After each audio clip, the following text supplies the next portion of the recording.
भगवद गीता अध्याय 16 दैवी और आसुरी संपत्ति का योग। एक बार की बात है, कुरुक्षेत्र के युद्ध से ठीक पहले अर्जुन के मन में अनेक प्रश्न उठ रहे थे।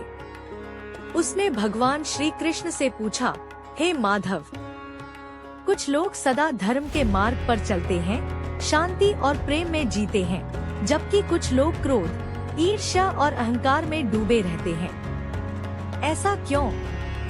भगवान श्री कृष्ण मुस्कुराए और बोले, पार्थ, संसार में दो प्रकार के स्वभाव होते हैं, दैवी देवतुल्य और आसुरी राक्षसी। यही दोनों मनुष्य को ऊपर या नीचे ले जाते हैं। फिर श्री कृष्ण ने एक सुंदर कथा सुनाई। एक नगर में दो भाई रहते थे, देवदत्त और दानवदत्त। दोनों एक ही घर में पले थे, पर उनके संस्कार बिल्कुल अलग थे। देवदत्त विनम्र, सत्यवादी और दयालु था। वह सुबह उठकर सबसे पहले भगवान को प्रणाम करता, दूसरों की सहायता करता और हर जीव में ईश्वर को देखता। उसके हृदय में करुणा और क्षमा थी। वह मानता था कि क्रोध और अहंकार से आत्मा मलिन होती है। वहीं दानवदत्त को शक्ति और स्वार्थ का मोह था। वह सोचता था कि संसार में वही सफल है जो दूसरों को दबा दे। उसे न धर्म की परवाह थी, न किसी के दुख की। वह लोग ईर्ष्या और घमंड में डूबा रहता। एक दिन नगर में भयंकर सूखा पड़ा। लोग पानी के लिए तरसने लगे। देवदत्त ने अपने कुएं का पानी सबको बांट दिया, जबकि दानवदत्त ने कहा, क्यों दूं? मैंने मेहनत से भरा है, जो दे सकता है वही मूर्ख है। समय बीता, बारिश आई और दोनों भाइयों की परीक्षा हुई।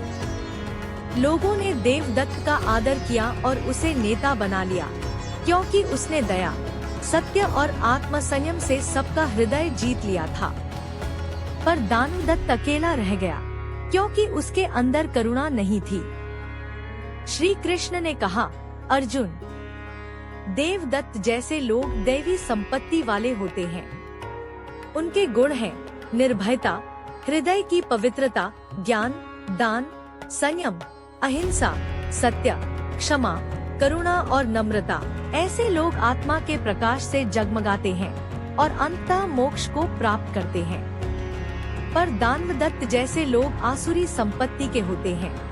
उनमें अहंकार, क्रोध, लोभ, द्वेष, कपट और असंयम भरा रहता है।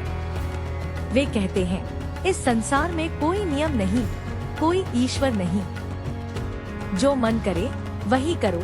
ऐसे लोग अधर्म के रास्ते पर चलते हैं और दुख के अंधकार में गिरते हैं। अर्जुन ने पूछा, भगवान, यदि किसी में दोनों स्वभाव मिल जाए तो? कृष्ण बोले, पार्थ, हर मनुष्य के भीतर ये दोनों प्रवृत्तियां हैं। साधना और सत्कर्म से जो अपने मन को जीतता है, वह दैवी मार्ग पर बढ़ता है। जो अपने मन को वासनाओं का दास बना देता है, वह आसुरी मार्ग पर गिरता है।